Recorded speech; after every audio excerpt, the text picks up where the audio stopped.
Hello friends, we were discussing bacterial genetics. In this video, I am going to discuss transduction. And last में हम देखेंगे transposition. We are left with last method of horizontal gene transfer, transduction. Bacteriophage mediated transfer of genetic material. अब bacteriophage जैसे ही bacteria के अंदर enter करता है, actual में उसका जेनेटिक मटेरियल एंटर करता है, so it can go 2 cycles, one lytic cycle and दूसरा लाइसोजेनिक साइकिल. पहले लाइटिक साइकिल देखते हैं. ये जो बैक्टीरियोफाज है, इसका जेनेटिक मटेरियल एंटर करता है बैक्टीरिया के अंदर.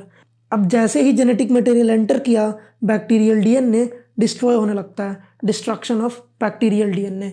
अब बैक्टीरिया वायरल फैक्ट्री बन जाता है. It becomes factory for synthesis of viral proteins and synthesis of viral DNA. You can imagine bacteria like a factory जहाँ पे डिफरेंट फ्लोर पे डिफरेंट कंपोनेंट सिंथेसाइज हो रहे हैं. अल्टीमेटली उनको असेंबल करना तो पड़ेगा, यानी उनका प्रोटीन कोड, उनका जेनेटिक मटेरियल डीएनए ये पैक हो जाएगा. There will be assembly of viruses. अब क्या होता है, ये जो होस्ट सेल होता है इसका लाइसिस होता है and the phages come out. You can see यहाँ पे there is lysis of bacteria, host cell and phases are coming out. Let's summarize the lytic cycle. Viral DNA bacteria के अंदर जाएगा, बैक्टीरियल क्रोमोसोम का destruction होगा और bacteria factory बन जाएगा for synthesis of viral particles. अब वायरल प्रोटीन्स, वायरल डीएनए ये डिफरेंट लोकेशंस पे बनेंगे, इनका असेंबली होना जरूरी है. So there will be assembly of viral particles, then cell का लाइसिस होगा और वायरसेस बाहर निकल जाएंगे. इन वायरसेस के पास एक दूसरा भी साइकिल है, दैट इज लाइसोजेनिक साइकिल. अब लाइसोजेनिक साइकिल में क्या होता है, here you can C a bacteria, इसके ऊपर ये वायरस आया. अब वायरस का जेनेटिक मटेरियल एंटर करेगा बैक्टीरिया में, यहाँ तक तो सेम है. उसके बाद ये जो जेनेटिक मटेरियल था ये इनकॉर्पोरेट हो जाएगा बैक्टीरियल क्रोमोसोम के साथ. It is called prophage. So there will be formation of prophage in lysogenic cycle. अब प्रोफाज बन गया, बैक्टीरिया के अंदर वायरल डीएनए रहेगा. अब इस वायरस भैया की वजह से बैक्टीरिया अपना रिप्रोडक्शन तो रोकने नहीं जा रहा है, तो अब क्या होगा, there will be replication of bacterial DNA और उसके साथ साथ प्रोफाज भी रेप्लिकेट करेगा and it will be transferred to subsequent progeny. अब कभी ऐसा भी हो सकता है ये जो प्रोफाज था ये बाहर आ जाए, it may excise from bacterial chromosome, और अगर बाहर आ गया सो फिर से ये लाइटिक साइकिल में एंटर कर जाएगा. There will be destruction of bacterial chromosome, synthesis of viral particles, assembly of viral particles, lysis and फिर बैक्टीरियोफाजेस बाहर आ जाएंगे. ये 2 मेथड्स हैं. अब इतना जानने के बाद we can start transduction. Transduction भी 2 टाइप का हो सकता है. It can be generalized, it can be specialized. अब जनरलाइज्ड कैसे होगा, कब होगा, मैंने पहले दिखा रखा था जो लाइटिक साइकिल, यहाँ पे है लाइटिक साइकिल. इसको ध्यान से देखो आप. डिस्ट्रक्शन हुआ था, सिंथेसिस हुआ था वायरल पार्टिकल्स का, उसके बाद असेंबली हुआ था, there was assembly of virus. अगर आप ध्यान से देखोगे तो इस असेंबली में यहाँ पे एक ब्लू कलर का डीएनए दिख रहा होगा, ब्लू कलर का DNA fragment, it is bacterial DNA. तो गलती से बैक्टीरियल डीएनए भी इनकॉर्पोरेट हो जाएगा ड्यूरिंग द असेंबली और बैक्टीरियोफाज जो बाहर आएगा, ये वाला जो बैक्टीरियोफाज मान लो बाहर आता है, इसके पास क्या होगा, इसके पास बैक्टीरियल डीएनए होगा, इसके पास बैक्टीरियल डीएनए होगा, ना कि फाज डीएनए. तो ये जो छोटे छोटे वायरसेस हैं ये भी गलतियां कर जाते हैं. So here is the generalized transduction. ये जो फाज है, फाज कंटेनिंग बैक्टीरियल डीएनए, इसको बोलते हैं ट्रांसड्यूसिंग फाज. और ये जो ट्रांसड्यूसिंग फाज है ये दूसरे बैक्टीरिया को अटैक करेगा. अगर ये दूसरे बैक्टीरिया को अटैक करेगा तो बैक्टीरियल जेनेटिक मटेरियल ट्रांसफर हो जाएगा दूसरे बैक्टीरिया को. हियर यू कैन सी जो बैक्टीरियल डीएनए आया इस पे 2 जीन्स है, A- एंड B-. और जो नया बैक्टीरिया है इसके पास A+ जीन है, B+ जीन है, C+ जीन है एंड D+ ब्ला ब्ला बहुत सारे जीन्स है. 2 जीन्स होमोलोगस है, that is A-, B-, A+, B+. So अगर होमोलोगस जीन्स होंगे and there must be recombinase a enzyme, homologous recombination होगा. There will be homologous recombination. and thus new genes will be introduced to bacterial genome. This method is called generalized transduction. अब generalized क्यों है? नाम से ही पता चल रहा है it is generalized. Generalized का मतलब कोई भी जीन का ट्रांसफर हो सकता है. यहाँ पे आप देखो असेंबली के टाइम एरर हुआ था. सो अगर असेंबली के टाइम एरर हो रहा है तो कोई भी जीन आ सकता है ना, कोई भी फ्रैगमेंट आ सकता है. It is random. So that's why it is called generalized transduction. What is the definition? So it is transfer of any part of donor bacterial DNA to recipient bacteria. It is random. It is due to error in assembly during the lytic cycle of bacteriophage. It is due to error in assembly during lytic cycle. Now we have the second type, specialized transduction. Here you can see specialized transduction. मैंने lysogenic cycle जब बताया था, मैंने lysogenic cycle बताया था. Here it is lysogenic cycle. मैंने क्या बोला था? जो प्रोफाज है, दिस वन इज प्रोफाज, और इसमें से वायरल डीएनए एक्साइज हो सकता है. Viral DNA it may excise from bacterial chromosome. अब इंपॉर्टेंट क्या है? जब ये एक्साइज हो रहा होगा it may get some bacterial chromosome. अगर बैक्टीरियल क्रोमोसोम लेगा तो यही वाला क्रोमोसोम आएगा ना, जो पास में है, जो प्रोफाज के पास में है, वही वाला क्रोमोसोम आ सकता है. So there can be transfer of certain genes जो उसके अगल बगल में है, बस वही जीन ट्रांसफर हो सकते हैं. That's why it is called specialized transduction. अब देखो ये प्रोफाज था, इसका एक्सीशन एरर हुआ. अगर एक्सीशन एरर हुआ तो यहाँ पे ब्लू वाला, दिस वन ब्लू वाला बैक्टीरियल डीएनए सेगमेंट भी आ सकता है.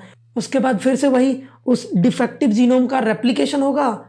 Defective fast DNA with incorporated host gene, इसका रेप्लिकेशन होगा, असेंबली होगा एंड रिलीज होगा and it will target new bacterial cell.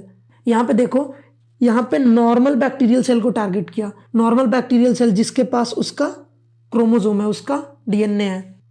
From that फाज उसके अंदर एंटर करेगा phage DNA plus a fragment of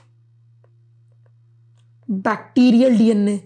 जो पहला वाला बैक्टीरिया था उसके भी डीएनए का एक फ्रैगमेंट एंटर करेगा. और अगर जीन्स होमोलोगस हैं there will be homologous recombination. Homologous recombination के बाद ये जो बैक्टीरियल डीएनए था ये इनकॉर्पोरेट हो जाएगा क्रोमोसोम में. यहाँ पे दूसरा कंडीशन दिखा रखा है. ये जो बैक्टीरियल सेल है ये पहले से इन्फेक्टेड है दूसरे वायरस से. तो इससे क्या होगा? Here you can C in orange ये वायरल डीएनए है.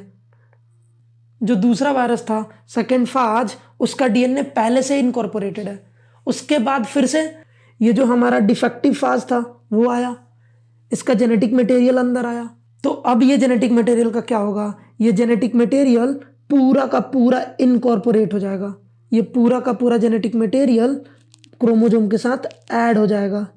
Here you can see bacterial chromosome containing both virus and donor DNA. दोनों वायरस यानी this red and this orange, उसके साथ साथ क्या है? Donor DNA. Here in blue it is donor DNA. So in specialized transduction कुछ certain genes का transfer होगा. जो प्रोफाज के आसपास में थे उन्हीं जीन्स का ट्रांसफर होगा. It is due to excision error. और ये कब हो रहा है? During lysogenic cycle of bacteriophage. Here again you can see specialized transduction. यहाँ पे transfer of certain specific genes from one bacterium donor to recipient bacterium. अब ये क्यों हुआ? Due to excision error during disintegration of prophage, particularly in lysogenic cycle. जबकि generalised transduction lytic cycle के time हुआ था. What is role of transduction? It is a method of transfer of plasmid. It also helps in developing drug resistance to bacteria and it is also used as treatment method. अब treatment कैसे होता है? Transduction is used as a method of genetic engineering जिससे we can treat some inborn metabolic defects. This was transduction. And last we have transposition. अब transposition इतना special क्यों है? It is transfer of gene with in a bacteria. ये bacteria और bacteria के बीच में नहीं होगा, एक ही बैक्टीरिया के अंदर होगा. So it may be from chromosome to chromosome. bacterial chromosome to chromosome. It may be plasmid to bacterial chromosome, and it may be between one plasmid to another plasmid. The genes which are transferred, they are called transposons, और इनको jumping genes भी बोला जाता है. Now how they differ from plasmid? Plasmid self replicating होता है, autonomous, जबकि transposons they don't have self replication property. Now the types of transposition. Transposition दो टाइप के हो सकते हैं. ये जो ट्रांसपोजॉन्स होते हैं ये दो टाइप के हो सकते हैं. It may be simple, this one is simple. Simple को बोलते हैं insertion sequence transposition. It may be complex, complex को बोलते हैं composite transposition. The simple is insertion sequence transposition. Insertion sequence transposition में क्या होता है? Here is insertion sequence transposition. इसमें क्या होता है? दोनों एंड्स पे इन्वर्टेड रिपीट सीक्वेंस, दोनों एंड्स पे इन्वर्टेड रिपीट सीक्वेंस, और बीच में क्या होगा? There is ट्रांसपोजेज genes. You can see दोनों एंड्स पे इन्वर्टेड रिपीट सीक्वेंस है एंड बीच में ट्रांसपोजेज जीन है. It is called insertion sequence transposition. We have one more, that is composite transposon. Composite transposon क्या होता है? मैंने पहले ही बता रखा है, ये कॉम्प्लेक्स होता है. इसके पास दो इंसर्शन सीक्वेंस होता है, दोनों एंड्स पे इंसर्शन सीक्वेंस होता है एंड बीच में there are some more genes. It may be coding for toxins, it may be coding for drug resistance, या फिर कोई मेटाबॉलिज्म में यूजफुल जीन होगा. So we have two type of transposons, insertion sequence transposons, composite transposons. ये complex वाला होता है. अब ये जो इन्वर्टेड रिपीट सीक्वेंस है ये क्यों है? अगर ये रिपीट सीक्वेंसेस होंगे तो इनके बीच क्या होगा? There will be formation of hydrogen bond, pairing होगा नाइट्रोजिनस बेस का. एंड ये जो ट्रांसपोजेज जीन था इसका लूप बन जाएगा, hairpin like loop, hairpin loop. Friends, I have covered entire bacterial genetics. Bacterial resistance बचा है, I will cover it in separate video. Antimicrobial agents and antimicrobial resistance. Thank you so much.